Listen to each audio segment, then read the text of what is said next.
جمعنا الله وإياكم في هذا المحضر المبارك الذي تستجاب فيه الدعوات، وكل منا خرج بنية صالحة إن شاء الله، وخرجت من منازلها لا حاجة لها إلا الطمع والرغبة فيما لديه، منا منك عليها وسيدنا لا من منها عليك. هذه دعوات سيدنا زين العابدين علي بن الحسين رضي الله عنه وأرضاه، مما قرأناه في هذه الفصول المباركة استجابة الدعاء. في ختم كل قرآن تستجاب دعوة، كما قال سيدنا عبد الله بن مسعود وقال سيدنا أنس بن مالك، كما جاء في الدار.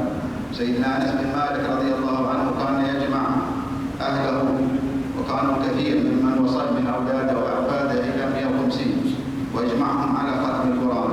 وهكذا كانوا الصحابة الكرام يجتمعون على هذا الختم المبارك رجاء قبول الدعوات. ولا خلاف بين أهل العلم كما قال الإمام النووي في مسألة الاجتماع على ختم القرآن والتعرض والتوجه إلى الله سبحانه وتعالى في هذه المجالس المباركة. من توجه نحو بابه ما رجع من ذاك خاطر. وكلنا حضرنا هذا المجلس المبارك نتوجه إلى الله سبحانه وتعالى بصدق النيات، خرجنا بنيات صالحة، وكلا خرج بهذه النية، فحاشا المولى سبحانه وتعالى أن يرجعه أو يرجعه من هذه المواطن صفر الأيدي، لأن ظننا كبير بالمولى سبحانه وتعالى. حسن ظننا بالله، وأنا عند ظن عبدي بي، فإن ظن خيرا فخير.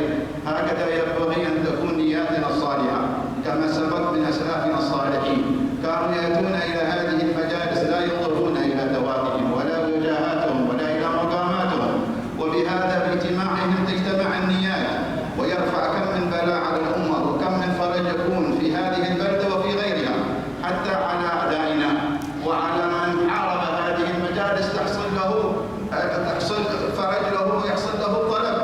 كما يقول شيخ الحبيب أبو بكر عليه رحمة الله: مجالس سلفنا صلاح للأمة كلها حتى لأعدائنا، قال فيها صلاح كبير، لكن يحتاج مننا إلى صدق النيات.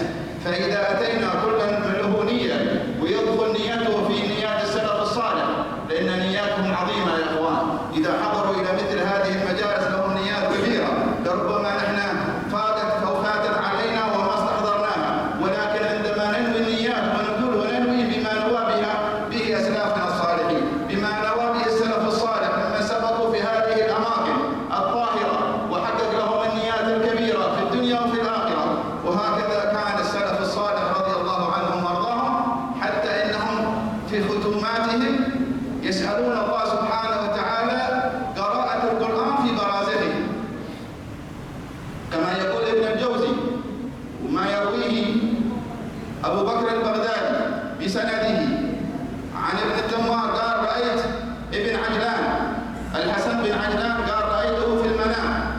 وهذا يروي ذلك ابن الجوزي في صفة الصور، ويقول بذلك إنه رأى هذا الرجل الصالح ويقول وهو يقرأ في قبره القرآن.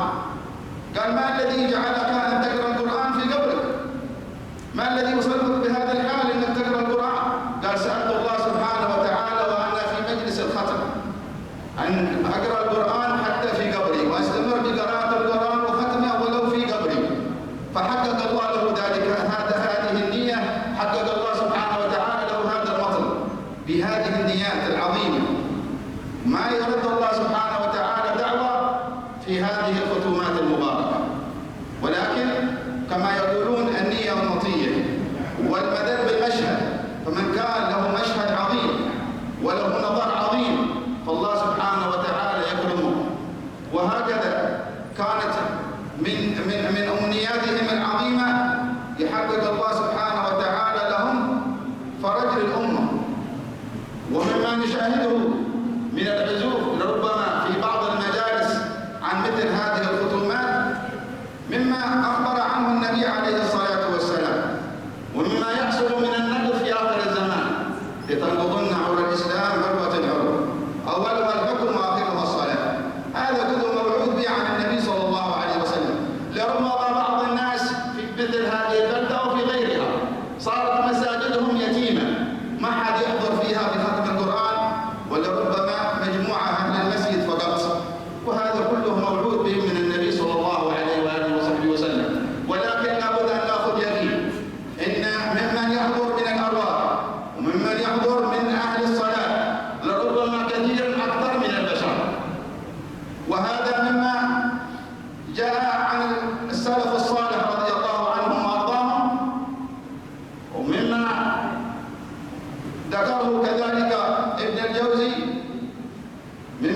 فما استطاع وكان الباب مغلق. قال فسمعت من التأمين الكثير في المسجد، ثم سأل إمام المسجد هل كان عندكم ختم؟ قال نعم. قال ولماذا كان الباب مغلق؟ قال كان من الحضور الكثير من جن نصيب. كانوا حضروا من الجن الكثير. قال ما كان أحد من البشر في آخر الليل حاضر، وكنت أختم القرآن وحضر الكثير من هؤلاء. يعني مع ذلك إن المجالس معمورة بأهل السر وبأهل الصلاح. إن كنا نحن عندنا قصر النظر ونشاهد بما نشاهد أمامنا من الدوات، ونتأثر بمن حضر أو من لم يحضر وبالكم وبذلك، فهذه أشياء ينبغي أن لا نلتفت إليها. لا نقيم مجالسنا وختوماتنا من أجل الناس، ناس حضروا وناس لم يحضروا، فإن من أهل السر ومن أهل الصفاء ومن الصالحين الكثير ممن يحضر أكثر من أهل البشر من البشرية. هذا كله موعود عن النبي عليه الصلاة والسلام. فلذلك ينبغي أن نوسع مشاهدنا وأن تكون مجالسنا حاضرة، لا نعمل من أجل الناس أو نترك العمل من أجل الناس. لربما بعض الختومات تنقض بسبب ما حد حضر. يقول لك ما حد ايش تسوي فائدة الختم؟ أنت تسوي الختم لله ولا للناس؟ قال سيدنا الفضيل بن عياض عملك من أجل الناس شرك، وترك العمل من أجل الناس رياء، والإخلاص أن يسلمك الله منهما. الإخلاص يسلمك الله منهما. لا تعمل من أجل الناس وتترك العمل من أجل الناس. نعم، فيما يسمى مراعاة الناس، إما تخفيف في المجالس بحيث أن لا يتضايق الناس، كما أخبرنا النبي صلى الله عليه وسلم أن نخفف على الناس في الصلاة. كيف إلا في مجالس الذكر أو في ختاماتنا؟ نعم، هذا شيء مطلوب أن نخفف على الناس من التطبيق، لكن ترك